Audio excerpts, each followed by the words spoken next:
My child needs your seed, regardless of whether you have cancer. To give you some background, I was told I had stage 2 nasal cavity cancer approximately a year ago. Fortunately, the tumor was benign despite its size. And since I'm translating this into English, benign might not be the best phrase, but more precisely, it was contained, which means it didn't spread to other tissues. I'm sorry for any knowledge gaps. I had to get intensive chemotherapy to make it smaller before I could have it removed. I experienced significant alopecia, or hair loss, as a result of chemotherapy, which caused the majority of my hair to fall out, including my eyelashes and eyebrows. I eventually had to go bald, but I didn't want to look like a skinhead or neo-Nazi, so I donned a wig. I assumed this would be the case. I once rode the bus home from a lengthy chemotherapy treatment at the hospital. I took the single bus that runs from the hospital to my house, only to discover it was full. The chemo made me feel awful. I therefore requested a seat from a middle-aged man. He was very understanding and gave me his spot without complaining. A 13-year-old child, a beautiful whale with an eye-demand parley with the CEO hairstyle, and the entitled mother arrived 2 stops later. She saw that the bus was crowded after about 5 seconds. Look for a seat that is available, see me, and begin to march, or in her case, try to squeeze herself between the seats in the aisle while pushing other people out of the way. I knew it was going to be horrible the moment I laid eyes on her. Then she chose to approach me and stand by me. This was the discussion that ensued. "Hey, could you let my kid sit down?" said the entitled mother. "You mean me? Who else but an entitled mother?" "I apologize, but I'm currently returning from the hospital.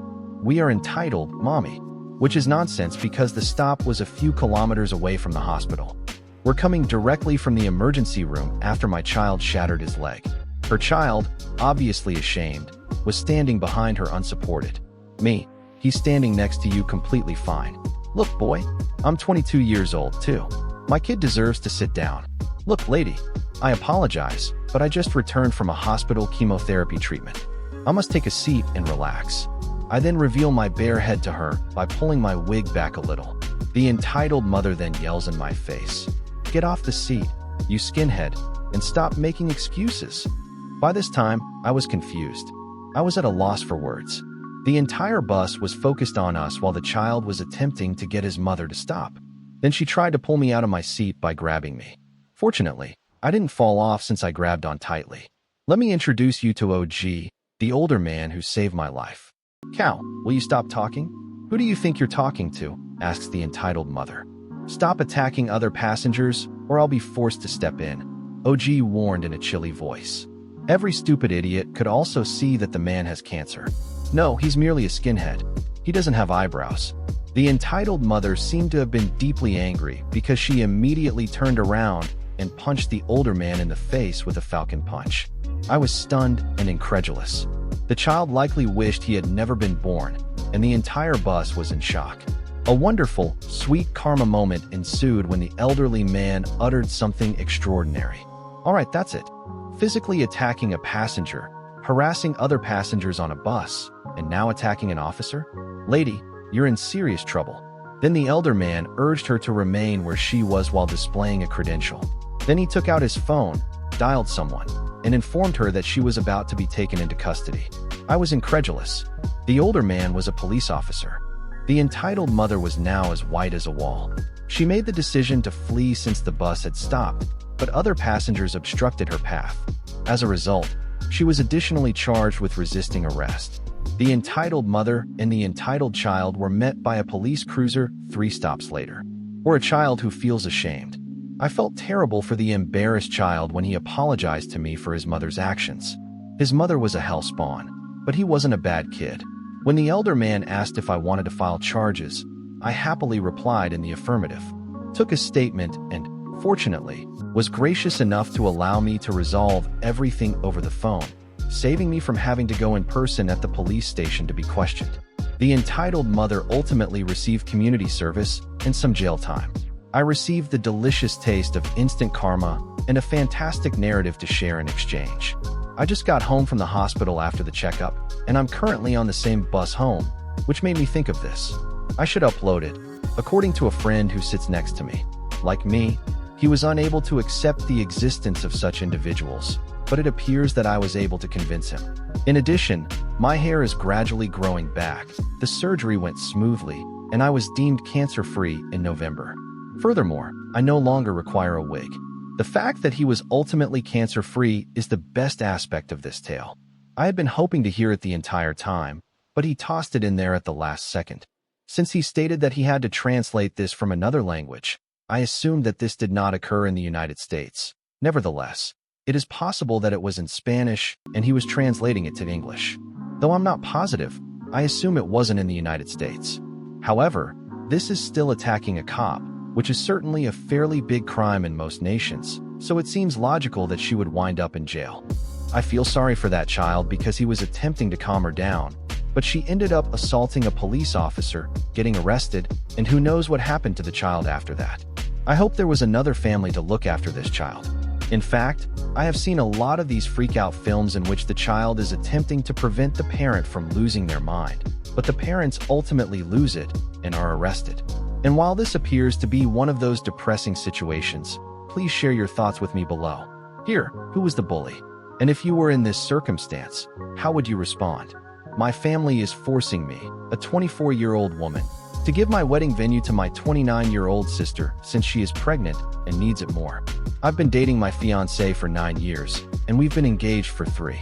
In addition to arranging the wedding, I was pursuing my PhD. Much of the labor was done by my fiancé, but it was ideal because our ideal location was reserved until after I graduated. We therefore made reservations for our ideal location 4 years in advance. The venue is just stunning. September of this year was the only time frame we were given. A few months ago, my sister and her fiancé became engaged. Next year, they intended to get married in the spring. Although they did not have a location, they did have a date and a few vendors scheduled. My sister revealed her pregnancy to our extended family over a family cookout that our parents hosted yesterday for us and our significant others. Everyone was ecstatic for her and my wonderful brother-in-law. My grandmother asked my sister if they were going to wait because of the baby or if the wedding was still scheduled for the specified date. No, she replied, adding that she intended to reschedule for September. Not a huge deal. They could easily attend both weddings because we don't have many guests from out of town. Happy, Nan asked my sister if she wanted assistance organizing a wedding with such short notice. That's what I wanted to talk to you about, my sister replied as she turned around. I sincerely hope that we may use your space. Planning a wedding and attending pregnancy classes at the same time is just too stressful for me, and I think it's really lovely. For me, it would mean a great deal. There was silence. All eyes were on me, though, and I was expected to respond. Yes, of course, everything for my little sister. My brother-in-law, who appeared rather uneasy, informed her that they had just discussed this and that it was improper to place me in such a situation. However, my sister just remarked, "Oh, stop acting that way. It's not a huge deal because my sister wants what's best for me, right?" "Well, kind of is," I responded. "I'm not sure. The location is incredibly important to me. Let the tears flow." She bounded away. Nan reminded me that since she needed the venue more than I did, I was being self-centered. My mother remarked, "You waited 4 years," when I attempted to justify myself. "Would waiting a few more months have been too much for you? Has your sister ever made a request of you?" My fiancé became enraged after a few remarks, and we departed. "It was unfair," my sister told me over the phone, sobbing. "I could have done this one thing for her, and I always get what I want." According to Dad, the location is irrelevant. What matters is the individual you are marrying. He is somewhat correct, but we have been making plans for a very long time. My sister is not invited because my fiancé is upset with my family. My sister needs it more than I do since having a kid is too stressful, and my family is now threatening to cancel because I am being selfish. I received a call from my brother-in-law, who expressed regret for the trouble. He informed me that he had spoken to my sister about it, and she had assured him she would not inquire. He is now rightfully upset with her and has informed me that my sister is accusing me of possibly destroying her marriage. I've received roughly 5 texts from my father saying, "I hope you're happy. Since yesterday, your sister has been crying uncontrollably," and so on. Since my aunt is the only family member who supported me, my fiancé and I have decided to remove my sister from the wedding party. Whether or not to invite my entire family is still up in the air. In addition, my mother decided to come clean about us. She informed the fiancé's parents over the phone that since preeclampsia runs in my family and my sister is pregnant, it would be better if she received it, whatever that implies. It turns out to be a rare but serious syndrome where elevated blood pressure causes seizures during pregnancy. I had to look it up. My future father-in-law warned them that they would lose me if they continued to play favorites and essentially gave my mom a hard time for anticipating something so absurd. My mother is now sobbing as well and accusing my father-in-law of being a bully. This is becoming quite pitiful. It looks like something from a horrible soap drama. My in-laws are currently driving to us for dinner and wine, and they essentially assured me that they would be my safety net in any situation. I sobbed with joy. Although it hasn't been long, this became viral when I originally posted about it. I just anticipated a few responses, but the amount of support was tremendous. The fact that this tale was so widely reported by the media astounded me. Let's go on to the narrative, though. Thus, a lot has transpired since this all went viral. When my sister came upon this article on Reddit, she went crazy. She accused me of misrepresenting the facts and portraying her as insane. As an aside, my sister went on Reddit after learning about the incident from a variety of media sources. I was being unfair, she remarked. She claims to be relatives and to have politely requested it out of love for me. She also emphasizes that family comes first and that I should put my family's happiness first, regardless of what strangers on the internet think. This was the only text I returned. I apologize if you took it that way. In no way did I misrepresent what transpired. As you can see, I didn't overstate anything or characterize your tone. Maybe you remember the night differently than I do, but I'm getting off topic. I have had enough of yielding to your demands. I have been your doormat and servant my entire life. Do you recall all the birthdays I had to tell you about because you would act out when you didn't receive gifts? Or when you sobbed so I could complete your employment applications? However, the moment you spoiled my graduation is what has wounded me the most up until this point. I'm finished. I acknowledge that I have spoilt you as well, but I will stop now. If you're desperate to be married before the birth of your child, you might want to check out the Blank Hotel, which hosts last-minute nuptials. I've put too much effort into organizing my wedding to give it to you as a present. And feel free to destroy our relationship because of this. Knowing that it wasn't my fault will allow me to sleep soundly. All she could say in response was, "Wow, you must love me so much." She then blocked me. However, she unlocked me this morning so I could receive this. Wedding coordinator.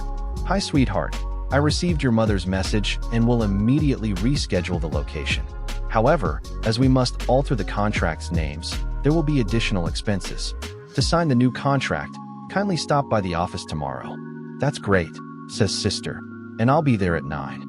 Since the incident with my father-in-law, my parents haven't really written to me. My older brother.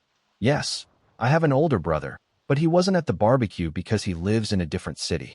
I didn't bring him up for that reason. In addition, he changed his plans after learning the entire story and was initially unable to attend the wedding due to work. We heard a strange story from our parents, so they got in touch with me to ask what had happened.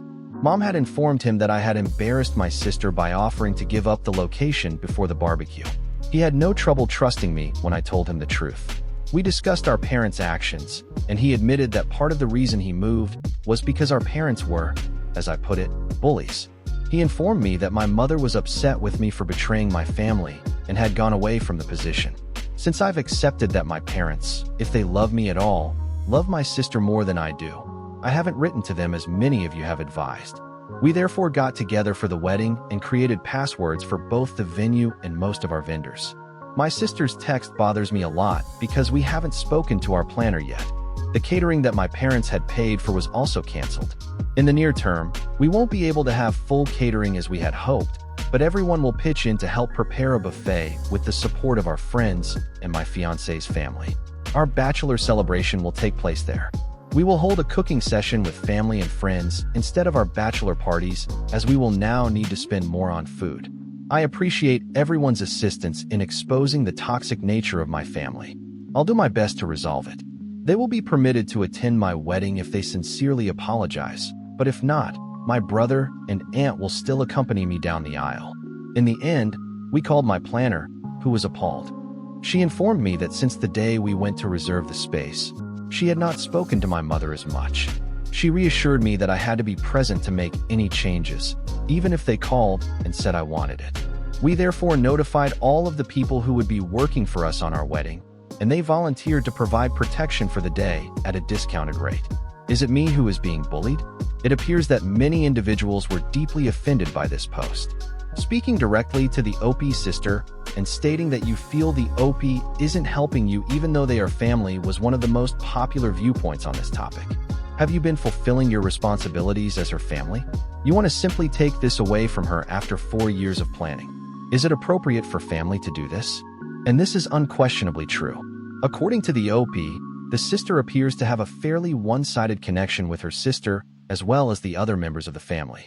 Almost all of her actions are taking rather than offering. In a sense, she betrayed her own fiancé because it seemed like they had made a deal that she wouldn't bring this up and confront her sister, but she somehow made the decision to do so at the last minute. Not only does the OP make her sister uncomfortable, but she also makes her fiancé uncomfortable. A few people diagnose the sister in question, claiming that she is somewhat of a bully but most likely knows it and doesn't give a damn. However, someone did genuinely reply, not necessarily. She might actually just not care about how her actions might influence other people if she has narcissistic tendencies.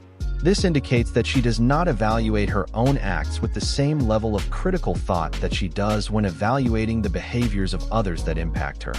The step is simply left out of the brain's cognitive process. Regretfully, I have first-hand knowledge of this. If this were the case, the fact that the entire family was supporting this conduct likely just served to normalize it in her thinking. However, this is a quite significant circumstance.